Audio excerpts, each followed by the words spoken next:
Happening now, murder charge in a stunning announcement. Baltimore's prosecutor says the death of Freddie Gray was a homicide. 6 police officers face serious charges, and for one of them, that includes second-degree murder. We want to welcome our viewers in the United States and around the world. I'm Wolf Blitzer. You're in the Situation Room. This is CNN Breaking News. We're standing by for a news conference momentarily. It is expected to begin. This will be the first time Freddie Gray's family and the family attorney will be making a statement reacting to the stunning news today that 6 police officers in Baltimore, they have been arrested and are about to be charged with complicity, various aspects in connection with the death of Freddie Gray. He's the 25-year-old who died in police custody. Stunning developments today. The family getting ready for this statement. The attorney as well. They're about to walk in to this news conference. This will be the beginning of their reaction. We see family members and others walking to the microphones right now. We're going to hear what they have to say. Among those who will be speaking, including Freddie Gray's stepfather, Richard Shipley, and Billy Murphy Jr., the attorney for the family. Let's get ready. Let's listen in. There's the stepfather, Richard Shipley.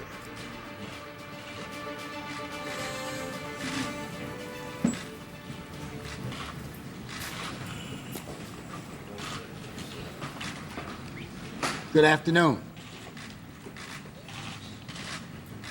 First, we will hear from the representative of the Gray family, who has brief remarks to make.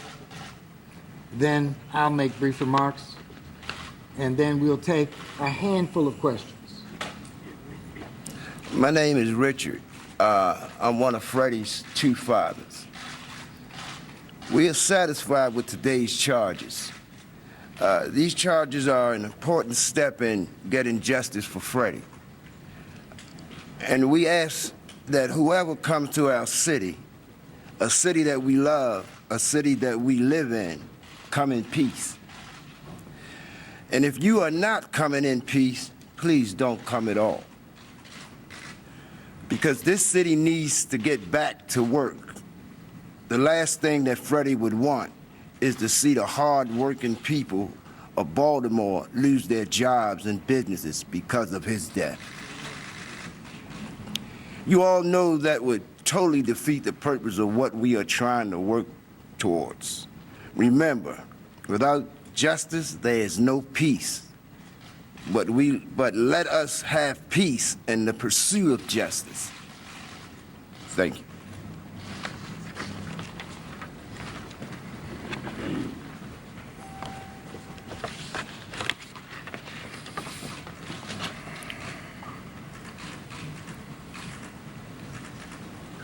Today is a momentous step on the road to justice for Freddie. In losing Freddie, the Gray family has been put through real hell.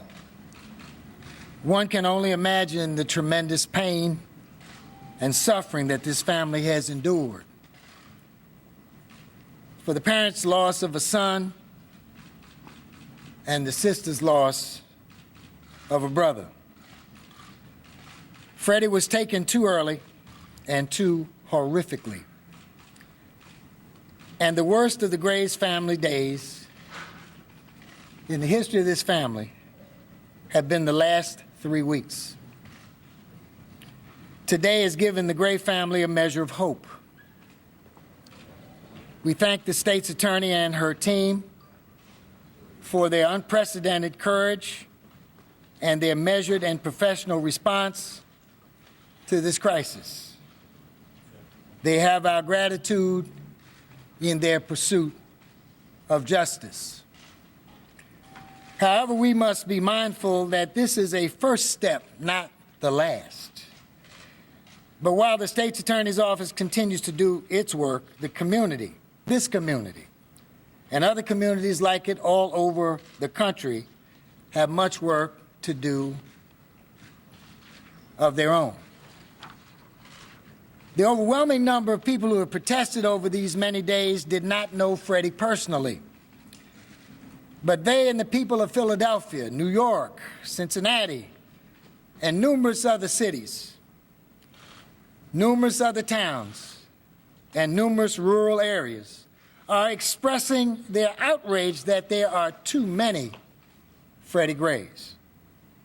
And if Freddie Gray is not to die in vain, we must seize this opportunity to reform police departments throughout this country so that there are no more days and times like this.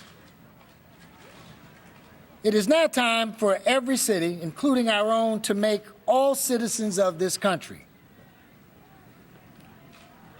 treated with human dignity, unaffected by color, religion, gender, income, or of the other irrelevant differences that wrongly exclude them from the human family.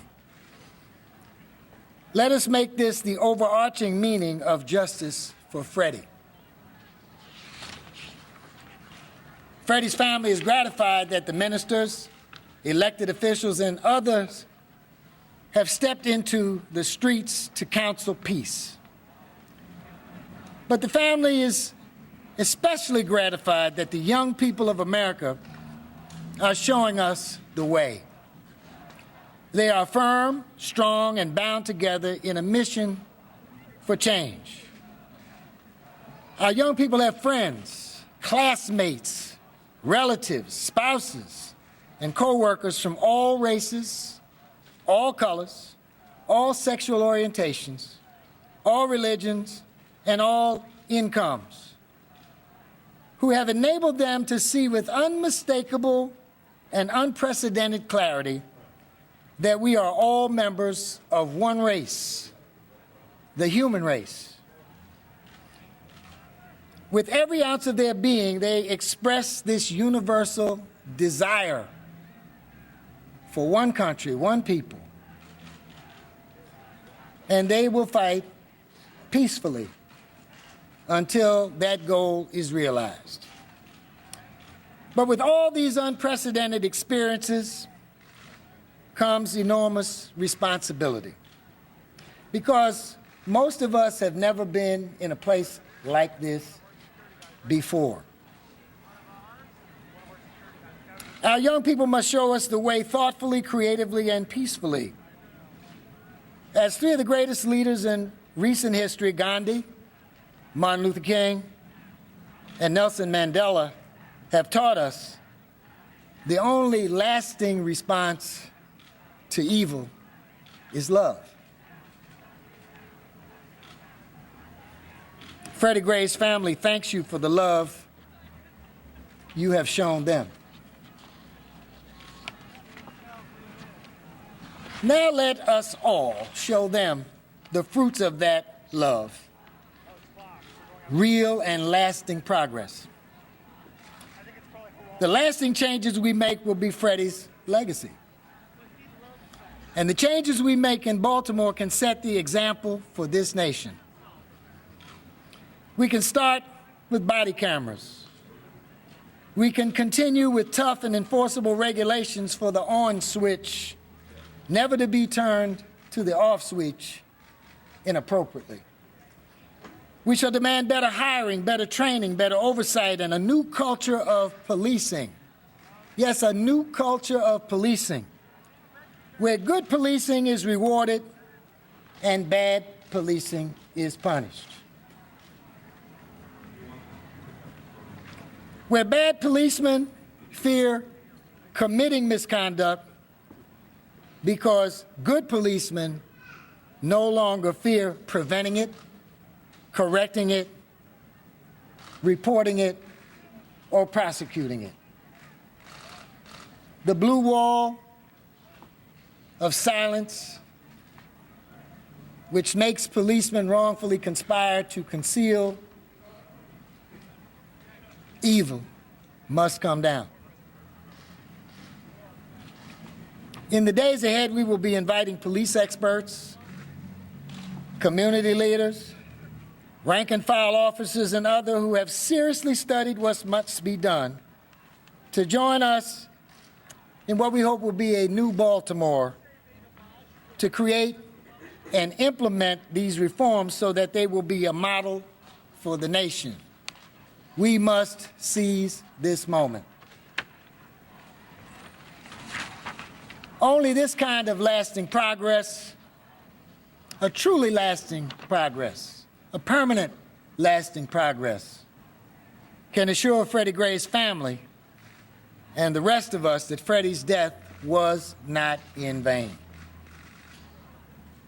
Let us pray for Freddie's family, and let us pray that God will guide us to do his will or her will in the pursuit of justice,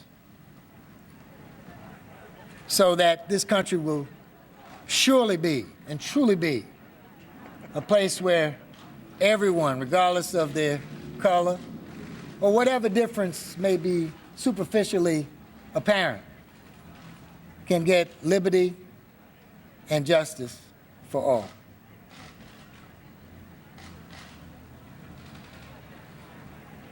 Thank you very much, and we'll take your questions. What is your reaction to the order? Man, you fast.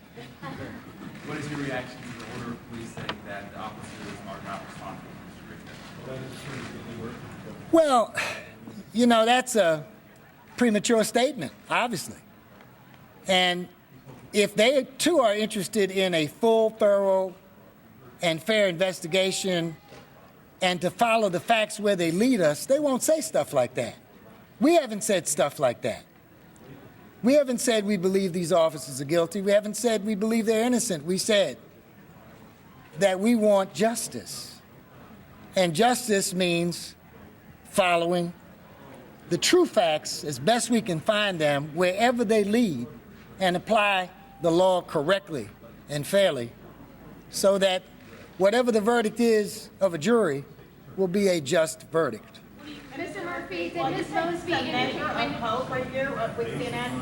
Well, you say this is a measure of hope. Today's charges represent that. How concerned are you about the elapse of time between the charges imposed today, going to trial, and the outcome? There is not going to be a rush to justice in this case. And our state's attorney has taken a thorough look at the facts, and she has made charges. The timetable for prosecuting anyone, whether he be police officer or citizen, is never the same.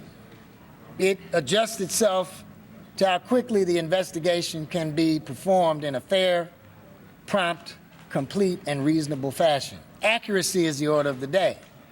And we have to await the result of a trial before we can determine how accurate her formulation and her charges are. But in between, don't you worry, or do you worry about evidence tampering and such, stories changing, compromising of the We always worry about that.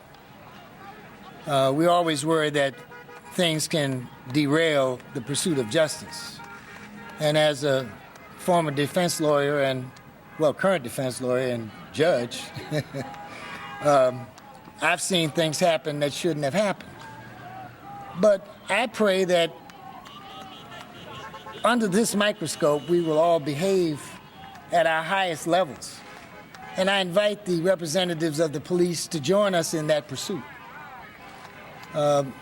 We should not rush to justice. We should not assume what the result of this prosecution should be or should not be, because we want justice. That's all we want. You say, sir, no right to charged so quickly. What are your thoughts about Ms. Mosby? It'll all come out in the wash. What does that mean? In other words, if it came too quickly, the results will show it. If it was a measured, fair, and prompt investigation, the results will show that. So we have to wait and see.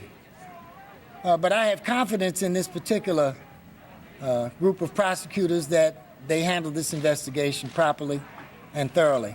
When you look at your charges, are you satisfied with each one, what you went through for each officer? I don't think satisfied would be the correct approach. From my standpoint, the charges made sense based on what her recitation of the facts surrounding probable cause were. And she did a thorough job so that all of you know at least the minimum amount of facts upon which these charges are based. There was much new in what she said, and there is much to digest in the days ahead. And we'll participate with you in digesting it.